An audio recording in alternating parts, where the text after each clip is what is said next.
not our thoughts. So here's how the inner critic works. Have you ever known someone who's quick to make fun of themselves before anyone else can make fun of them? Well, that's kind of like what the inner critic is doing, only it's usually anything but funny. Actually, it's usually pretty mean. But it does have a purpose, and it's really important to understand that if you want to turn down the volume on that inner critic. The inner critic's sole purpose is to keep you safe, to keep you from feeling pain. So much like the person who makes fun of himself before anyone else can, the inner critic criticizes you before anyone else can. And we can usually trace the main source of that inner critic to one or two people's influence on us. But in reality, it does take on a life of its own, that inner critic, drawing inspiration from experiences, big and small, that happen over a lifetime. So even though one or two people may have caused a lot of pain in your life and may be at the source of most of this inner critic chatter, usually that inner critic does consist of a whole assortment, an array of experiences that you've had throughout your life. And that's why everyone has this inner critic, and not just people who were raised by narcissists. But with that said, if you were raised by narcissists, your inner critic is probably going to have a great deal of control over your life. Unless, of course, you've done a whole bunch of self-work or therapy to overcome its effects. And you'll know that your inner critic has a whole lot of control over your life if you struggle with things like perfectionism, procrastination, and also if you're in the habit of putting yourself down, even if it's only in your own head. So now that we know how the inner critic takes hold, let's look at the types of inner critic that might be weighing you down. And I want you to pay careful attention as we go through the list to which inner critic sounds most familiar to you. Which one might have the biggest hold on your life? So the first inner critic we're looking at is Percy, the perfectionist. And since Percy is the first inner critic we're looking at, let's look at an example that illustrates where he may have come from. So imagine you had a parent who always set impossible standards. Nothing you did ever seemed like it was enough to win their approval or love. Even when you were proud of yourself and you were sure they'd be proud too, they expected more, better. So every time you achieved something throughout your life, you'd think about what this parent would say. And over time, the lines become blurred. And those things that your parent would say become part of your own inner monologue. And Percy the perfectionist is born. Percy believes that your performance defines who you are. Soon this critic becomes such a fundamental part of you that you start to identify with it as your sense of self. So if you were to answer the question, who am I? And Percy is at the wheel, you'd probably say, I am a perfectionist. And if that's true for you, you may relate to some version of these phrases on repeat. That was okay, but you really should have done better.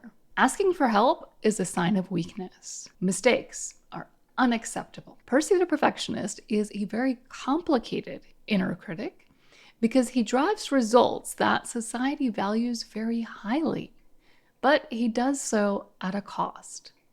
Because if Percy is your strongest inner critic, the words self-worth and success might sound like synonyms. And another way to look at it is you only feel like you have self-worth if and when you succeed. Okay, moving on, we have a few more critics to meet. And now we're gonna meet Gina the guilt tripper, the inner critic that's quick to make you feel guilty for almost anything, especially things that aren't even your fault. She'll make you feel like whenever you do something that other people might perceive as wrong, that you are a bad person.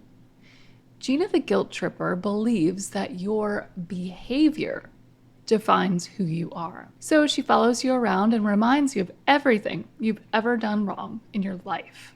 And she makes sure that you don't dare let yourself off the hook. Gina's voice echoes in your mind, replaying those moments of shame and blame, always making you question your worth. So if Gina the guilt tripper is your inner critic, you may relate to some version of these phrases on repeat.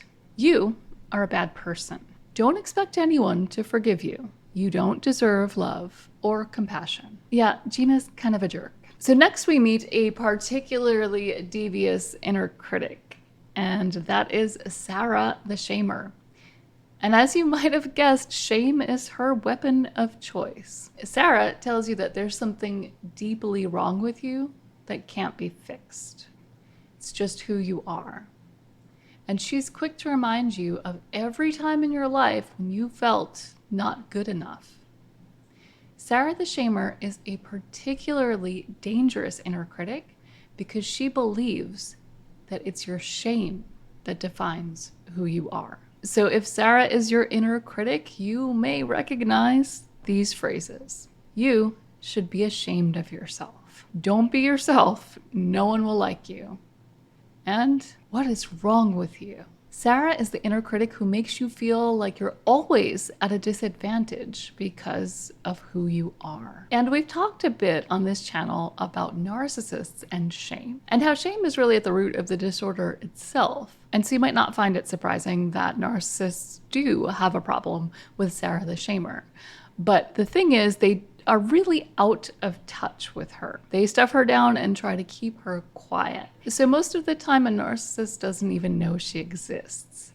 But every once in a while, she will creep up, and the narcissist will feel that shame. They'll feel that sense of there's something deeply wrong with you, and your shame defines who you are. And that's usually when a narcissist will rage out.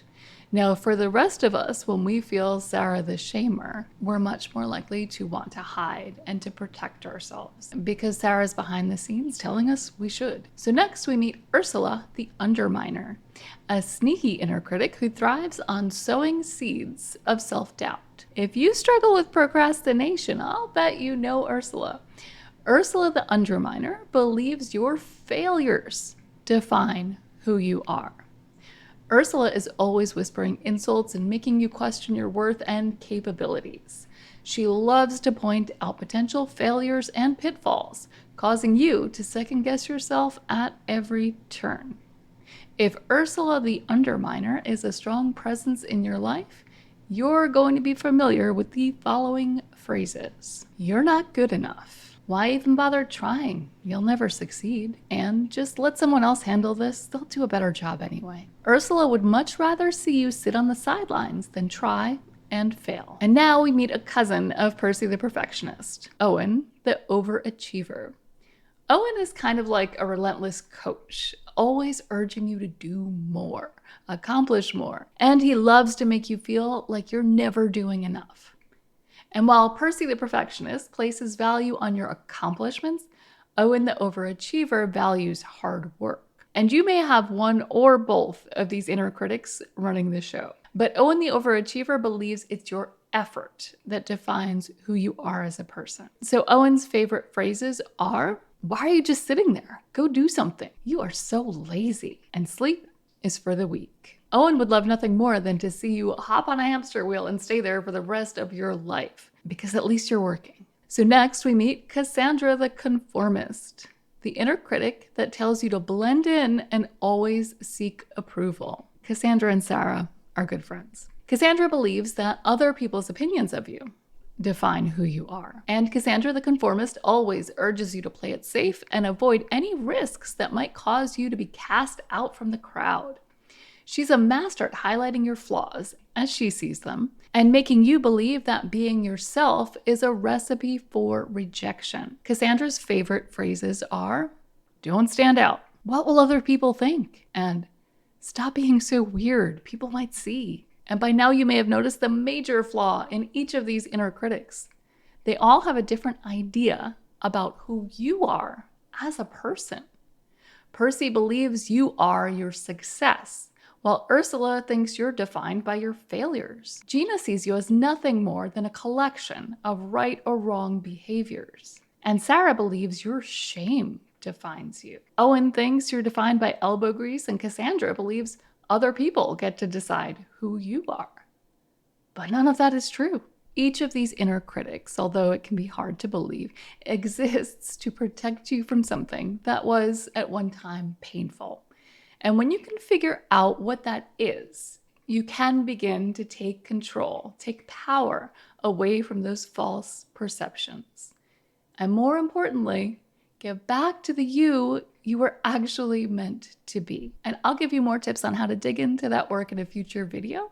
But for now, let's get down to the business of figuring out where that inner voice comes from. Because although it has become your voice, it may not have always started out that way. And as we know, one of the best ways to battle a shadow like this is with a little illumination. The inner critic really is created from a collection of experiences. But at this point, we can have a little fun with it and try not to take it too seriously. So without thinking too much about it, draw a picture of your inner critic, your own version of Percy, Sarah, or whatever character you may have running a script in your head. This should give you some insight into where or when that voice originated. At the very least, I hope that I can give you a little bit of separation from these thoughts that we tend to identify as, because these thoughts are not you. They definitely, most definitely, no matter where they came from, they are not you. They don't define you. But if by chance you can trace those thoughts back to the narcissist in your life, this video right here will shed even more light on your inner critic's voice and what it really means.